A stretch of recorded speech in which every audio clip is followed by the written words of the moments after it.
tu pars d'une banane qui vaut 1,50 € pour tout le monde. Eux, c'est les gens qui vont te la revendre 2,50 €. Ouais. Donc, tu vois, ils font 1 € de marge sur chacun. Et ça, c'est...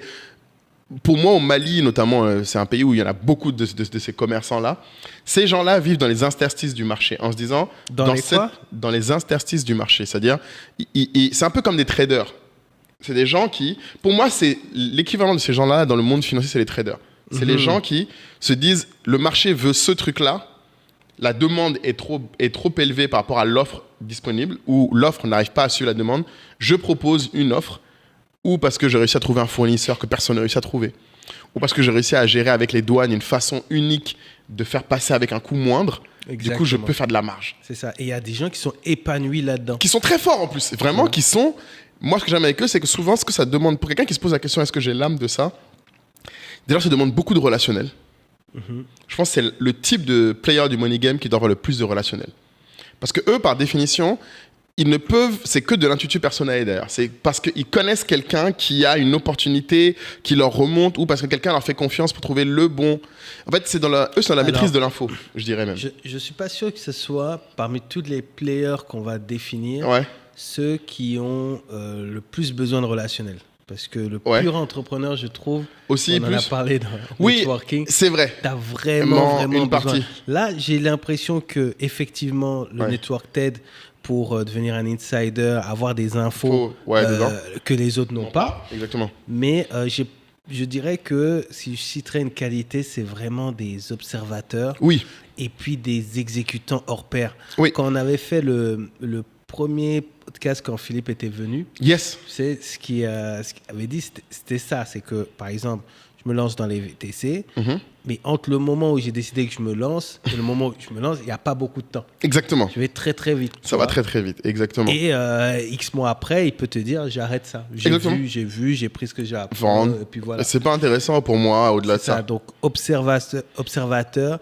et puis dans l'exécution. Il y a des gens, et je pense que malheureusement, ils sont très nombreux, qui sont très observateurs, qui voient des opportunités, qui ont même des bonnes infos, mais qui dans l'exécution, bon, c'est pas le sujet du jour, mais ce que je veux dire, c'est que ça fait pas de toi le passage à l'action. Une businesswoman ou un businessman, c'est t'as juste exactement.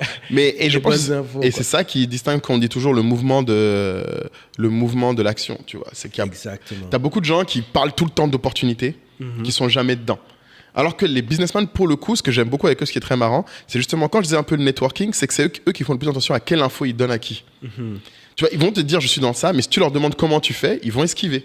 Ils vont pas te répondre clairement, tu vois, parce que c'est la clé de leur, on va dire leur play. Comme ils passent de 1,50 € à 2,50 €, c'est une info que personne n'a. Et après, comme tu as dit, il y a l'exécution. Mais très souvent, c'est des gens qui, par contre, en lifestyle, si tu regardes, ils sont rarement dans le jour dans leur truc. C'est pour ça que souvent, ils ont plusieurs trucs.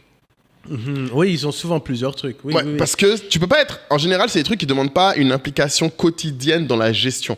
Tu chopes un truc à un prix là, dans ce pays, tu le fais venir, tu es sûr que ça arrive, et tu le revends à un autre prix. C'est ça. Mais tu le vois dans les commerces, souvent dans la communauté libanaise aussi. Exactement, c'est ça qu'il y en a beaucoup. Souvent ça, des boutiques assez similaires. Ou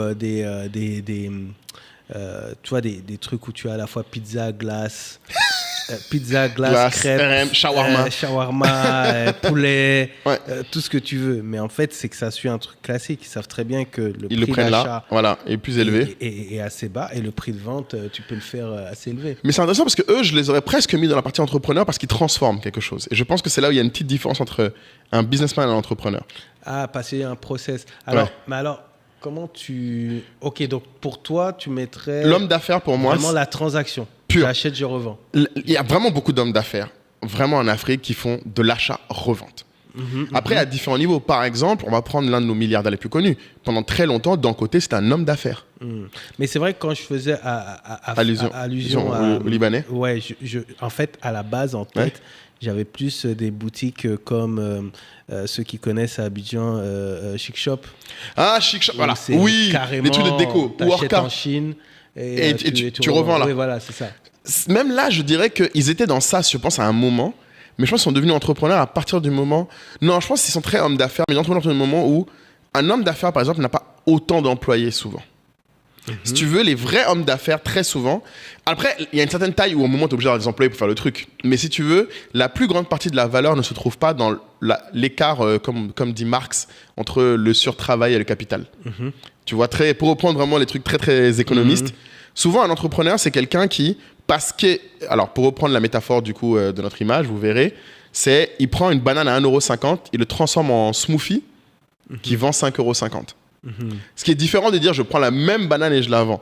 Et souvent, au début, tu peux être homme d'affaires, mais tu deviens entrepreneur quand tu veux augmenter tes marges ou que tu deviens plus sophistiqué. Et c'est ce qui est arrivé par exemple avec D'un Côté, qui au départ faisait des pâtes et du sucre. Du négoce pur et simple. C'est-à-dire que D'un Côté, l'essentiel de sa fortune, la plus grande partie de sa vie, c'était ça. Après, il est rentré dans le pétrole. Et là, c'était un autre game, comme on peut imaginer. Vous savez tous que le pétrole, c'est pas un bien quand tu trades ça, mon ami, c'est des vraies sommes. Ouais. Et c'est là où il est rentré dans la transformation d'abord, et après usine de pâtes. Et donc, il est rentré dans la transformation et il est devenu entrepreneur, vraiment dans le truc. Mais je pense que la frontière est mince, hein, mais je pense que l'entrepreneur, la clé, c'est quand l'essentiel de ta transformation de valeur, de ta marge, c'est dans j'ai transformé. Des fois, c'est avec des équipes. Des fois, c'est avec du matériel. Et d'autres fois, c'est juste avec ta capacité à structurer un produit que les autres ne voient pas comme tel. C'est-à-dire que, ouais, je sais pas, la banane, les gens l'utilisent que pour le fruit. Et bien toi, tu décides que finalement, c'est un super truc pour la beauté. Tu vois, en fait, tu le mets dans un autre marché. Là, c'est même plus le même produit. Tu lui donnes un autre usage. Et souvent, c'est ça. Mais alors, comment tu expliques ? Ouais. Parce que sur cette transformation, je dirais que je pense qu'il y a des personnes qui sont juste là pour les affaires et qui sont obligées de faire un peu de transformation. Oui. Tu vois, et qui ont également craqué le système pour faire cette transformation d'une façon assez, à la chaîne ou scalable. Mais je sais pas, si je prends l'exemple de même la marketplace à l'époque Africréa, pour pas dire en cas. À ce moment-là, où se situerait la transformation ? Pour moi, c'était dans la plateforme. Parce que moi, mon produit, c'est la plateforme. En vrai, j'ai pas de produit. C'est pour ça que je suis vraiment... Africréa, c'est un petit peu d'une entreprise qui est pure entrepreneur parce qu'en fait, nous, notre création de valeur, elle se fait dans une transaction qui n'a pas lieu autrement entre le produit vendu et l'acheteur. Et c'est-à-dire que typiquement, nous, on n'a pas le produit. Ouais, mais t'es comme quelqu'un qui vient créer un mall, voilà, un centre commercial. Un mall, c'est un entrepreneur pour moi. Il peut pas être homme d'affaires parce que si tu veux... Alors, un mall, ce qui est intéressant, c'est un bon exemple. Je pense et les gens te reversent des loyers. Enfin, t'as construit un truc, les gens te reversent des loyers. Je suis d'accord, mais là, du coup, si tu regardes, c'est bien ce qu'on a dit. Il a transformé quelque chose. Il est parti du ciment, du bien immobilier. Un homme d'affaires sur le même bien immobilier n'aurait pas forcément fait un mall. Il aurait peut-être juste attendu que la valeur augmente, il aurait revendu. Oui, il aurait racheté le mall. Et il aurait vendu, voilà. Tu vois, je pense, et c'est pas les mêmes compétences, que je pense que du coup, comme tu disais, de l'entrepreneur, plus que les relations, je pense qu'il y a une vraie capacité à exécuter, et à structurer des process et à exécuter. À coordonner, on va dire, des gens, des prestataires, des fournisseurs. En fait, tu peux difficilement dire... C'est pour ça que plein de gens, pour aller plus loin, et c'est souvent les gens disent entrepreneur, mais moi, j'aime vraiment faire une distinction. Il y a une forme de l'entrepreneur qui est plus poussée, qui est le chef d'entreprise. Ce qui distingue, je pense, un chef d'entreprise d'un homme d'affaires, c'est ça. Et tu prends... Moi, j'ai quelques-uns de mes oncles au Mali qui souvent te disaient que ne nous mélange pas, on n'est pas pareil. Avec toi, avec eux et mon père. Ils disaient, non, mais ton père, c'est un chef d'entreprise, nous, on n'est pas comme ça. Nous, on fait pas ces trucs-là, de devoir se casser la tête à gérer tant d'employés, à faire le truc qui, eux, étaient plus dans une logique de j'ai vu une opportunité là, je rentre dans ça, je vends 100 containers du truc. Et par contre, eux, leur inconvénient, ce que j'avais remarqué, c'est que c'est des gens ils avaient des très grosses sommes de cash à un moment T, et avant que le prochain deal arrive, il peut s'écouler un certain temps. Petite pause. Alors, je vous ai déjà dit avant que si vous regardez ce podcast, c'est que d'une manière ou d'une autre, vous êtes des gens ambitieux. Et on aime les gens ambitieux. Et je pense que vous savez l'importance de l'entourage. On en a parlé sur tous les formats. Mais souvent, on vous parle du groupe Telegram. Je pense que vous ne réalisez pas ce que c'est. Vous pensez que c'est juste un groupe WhatsApp comme un autre. Pourquoi payer pour rejoindre un groupe WhatsApp avec des gens que vous ne connaissez pas ? Déjà, un truc qui est important pour moi à saisir, c'est que bien sûr, il y a accès à Cahier et à moi. Et ce n'est pas un groupe WhatsApp où genre on vient une fois toutes les semaines. Tous les jours, quasiment, on y est, on discute, on échange avec les gens, et pas que sur le podcast. Et je pense que c'est important qu'on vous montre le groupe. Donc, vous allez voir, dans ce groupe, il y a plusieurs channels. Donc, le plus évident, évidemment, c'est le channel Le Podcast, où il y a les feedbacks, les extraits, les avis des gens et les discussions autour du podcast.